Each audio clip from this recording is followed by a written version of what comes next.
Welcome to Mindful Moments. Nourish your mind on the go. This audio uses AI narration to present our original book analysis. Today, we're diving deep into Lucifer's Hammer. It's a thrilling apocalyptic novel by Larry Niven and Jerry Pournelle.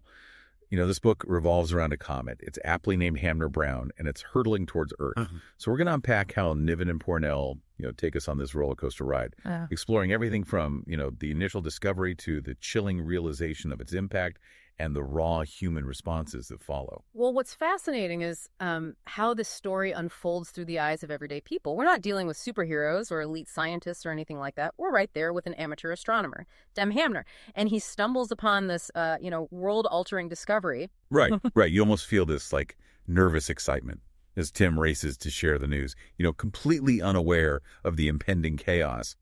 It's a stark contrast to someone like Harvey Randall, who's a TV producer, who sees this comet as a potential blockbuster documentary. Yeah. I mean, talk about being in the wrong place at the wrong time, right? Yeah.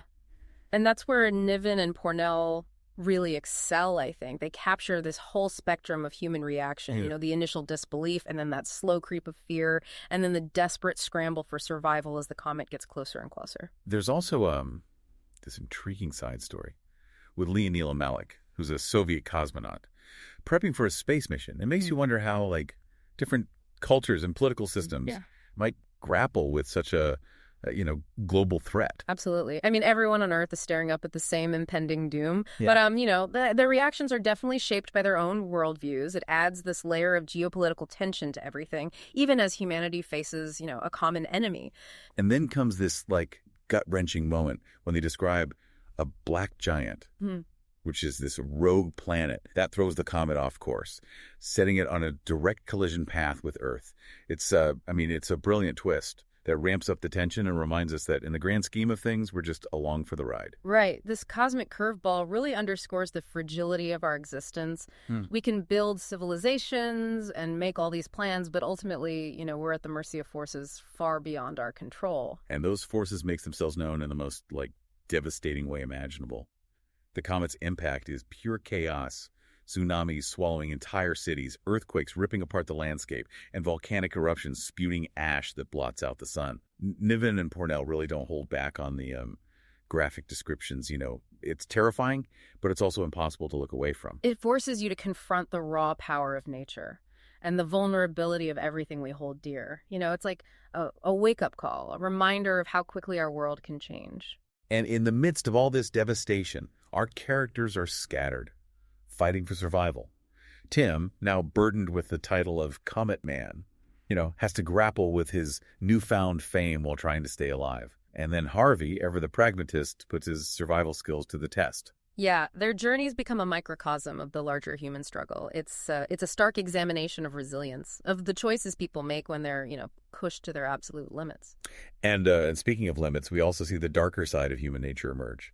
Looting, violence, even cannibalism become grim realities for some. It's chilling to see how quickly societal constraints just crumble under the weight of survival. This is where the book delves into the ethical quagmire of a post-apocalyptic world. It asks these, difficult questions about what we're capable of when our basic needs are threatened.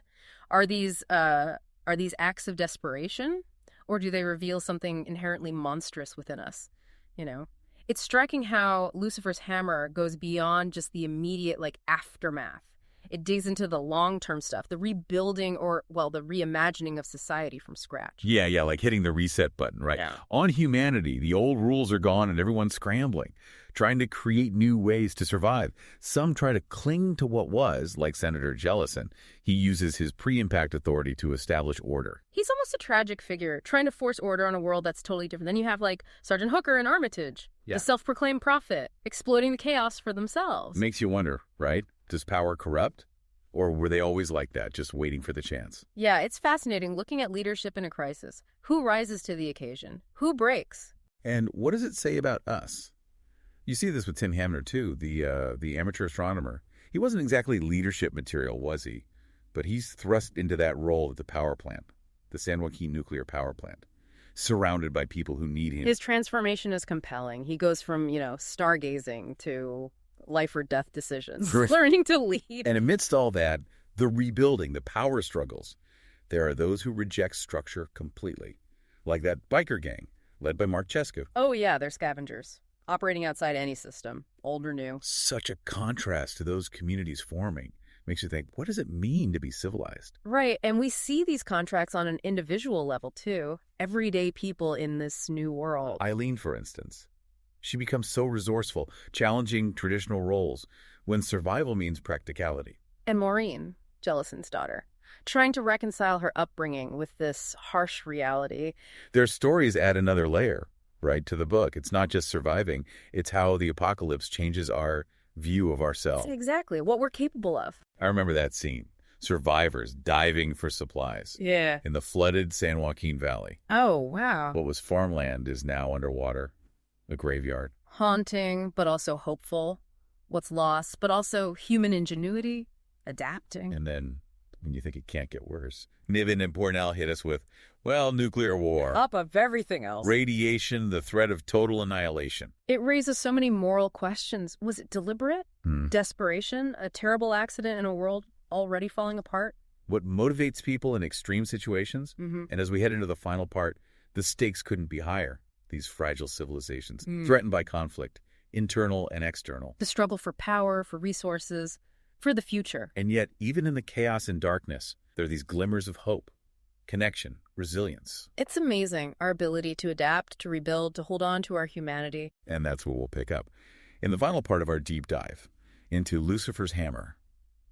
How these conflicts play out, the choices made, and the ultimate fate of humanity.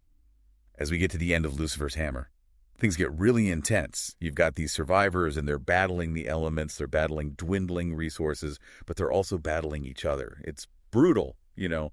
You see what happens when civilization kind of falls apart. It really makes you think about human nature, doesn't it? Yeah. And not always in a good way. Right. Take Senator Jellison, for example. He wants to build a good society, a just society. But to survive, he has to make harder and harder choices. Rationing. Yeah, punishments. Taking away freedom for the good of the group. Exactly. And it raises that age-old question, right? Do the ends justify the means? Tough one. Yeah. There's no easy answer, is there? I don't think so. And you see this conflict, Jellison's pragmatism, butting heads with the ideals of characters like Maureen and Harvey. Who are really wrestling with, you know, the moral compromises just to live. Yeah. It's heavy stuff. It is. And the book doesn't shy away from it at all that moral grayness. It makes you wonder what you would do in that situation. Would you stick to your principles? Even if it meant, you know, risking your life. Yeah.